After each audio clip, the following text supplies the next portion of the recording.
అందరికీ వందనాలు. ఒకసారి చాలా రోజుల తర్వాత ఈ పరిచర్యను ప్రారంభించడానికి దేవాది దేవుడు కృపను దయచేశాడు. నరమాంస భక్షకుల మధ్య పరిచర్యను చేసినటువంటి ఒక దైవజనుడిని, మిషనరీని గురించి మనం తెలుసుకోబోతా ఉన్నాం. జేమ్స్ చల్మర్స్ అనే మిషనరీ నరమాంస భక్షకుల మధ్య పరిచర్య. ఆయన స్కాట్లాండ్కి చెందినటువంటి వాడు.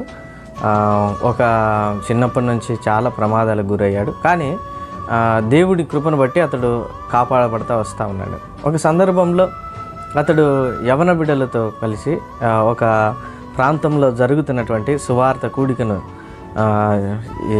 సువార్త సభలను చెడగొట్టాలని అల్లరి మూకలతో కలిసి వెళ్తే అక్కడ దేవుని సువార్త విని దేవుని నమ్ముకొని విశ్వసించాడు. తర్వాత మైకేల్ అనేటువంటి ఒక మిషనరీ పరిచయం అవ్వటం, ఆ మిషనరీ పరిచర్యలు చూసినప్పుడు ఆయన ఫీజీ దీవులలో పరిచర్య చేస్తూ ఉన్నాడు.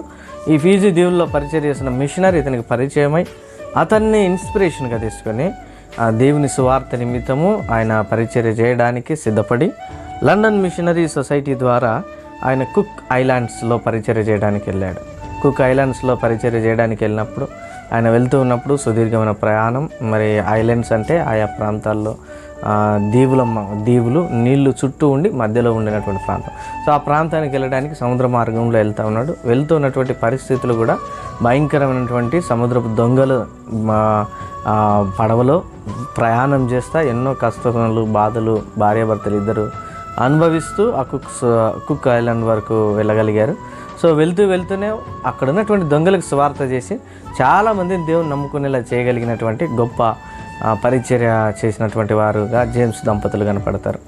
సో ఈ జేమ్స్ గారు అక్కడ పరిచర్య చేసినప్పటికీ ఆ కుక్ ఐలాండ్స్కి చేరుకునే సమయానికి అక్కడ ఆల్రెడీ సువార్త అందించబడింది. అయితే సువార్త అందించబడినప్పుడు ఆల్రెడీ సువార్త ఉందని విన్నప్పుడు క్రైస్తవులు ఉన్నారని విన్నప్పుడు నిరాశ చెందారు. కానీ అక్కడ చాలామంది క్రైస్తవులు అయినప్పటికీ క్షుద్ర పూజల మీద, మూఢ నమ్మకాల మీద, ఇంకా భయంకరమైన ఆచార వ్యవహారాల మీద ఆధారపడి బ్రతుకుతూ ఉన్నప్పుడు వారందరినీ మార్చవలసిన బాధ్యత ఉన్నదని వారు తలంచి ఆ ప్రాంతాలన్నీ కూడా పరిచర్య చేయటం, చాలామందిని మార్చటం, చాలామంది మారక ద్రవ్యాలు, మత్తు పదార్థాలతో ఉండినటువంటి వారిని మార్చడానికి వారు చాలా కష్టపడ్డారు.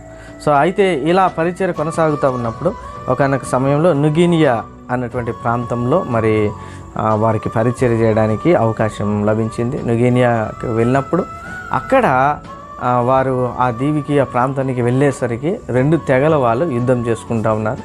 యుద్ధంలో గెలిచిన వారు ఓడిపోయినటువంటి వారందరినీ పట్టుకొని వారిని వండుకొని చంపుకొని వారి మాంసాన్ని వండుకొని తింటూ ఉన్నారు. గెలిచిన వారు ఓడిపోయిన వారి మీద పడి వారి మాంసంను వండుకొని తింటూ ఉన్న భయంకరమైన నరమాంస భక్షకుల మధ్య ఈయన జేమ్స్ గారు వారి దంపతులు ఇరువురు వెళ్ళటం, భయంకరమైన పరిస్థితులు, ఎప్పుడు అడుగడుగున ప్రాణాపాయ పరిస్థితుల మధ్య వారు పరిచర్య చేసి 2 తెగల ప్రజల మధ్యకి, ఈ తెగ ప్రజల మధ్యకి, ఆ ప్రజల తెగ మధ్యకి, ఇద్దరి మధ్యకి వెళ్ళి వారు సువార్త చేసి చాలామంది దేవుని నమ్ముకున్నారు, విశ్వసించారు. చివరిగా ఒక ప్రాంతానికి వారు వెళ్ళినప్పుడు ఆ ప్రాంతం ఏంటంటే తన స్నేహితుడైనటువంటి సహచరుడైనటువంటి ఆలివర్ అన్నటువంటి ఆయనను మరి ఈయన 1901లో తీసుకొని గొయారా అన్నటువంటి కొత్త గ్రామానికి వెళ్ళాడు. అక్కడ వాళ్ళు చాలా తెలివిగా వారిని ఆహ్వానించారు.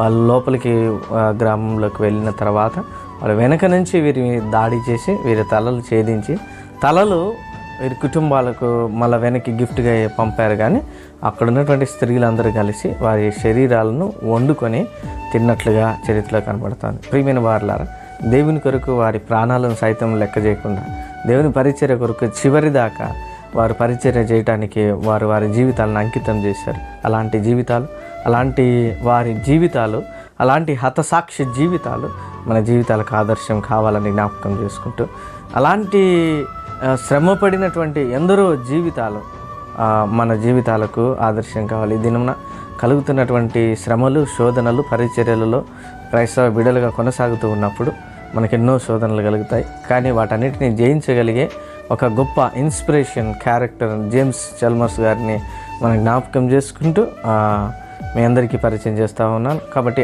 అలా వారిని ఇన్స్పిరేషన్గా తీసుకొని ముందుకు కొనసాగాలని, దేవుని కృపలో దేవుడు మనలను మరింత బలపరిచి స్థిరపరచాలని జ్ఞాపకం చేస్తూ దేవుని మాటలు మన వెనుకల్లో దీవించునుగాక. ఆమేన్. అందరికీ వందనాలు.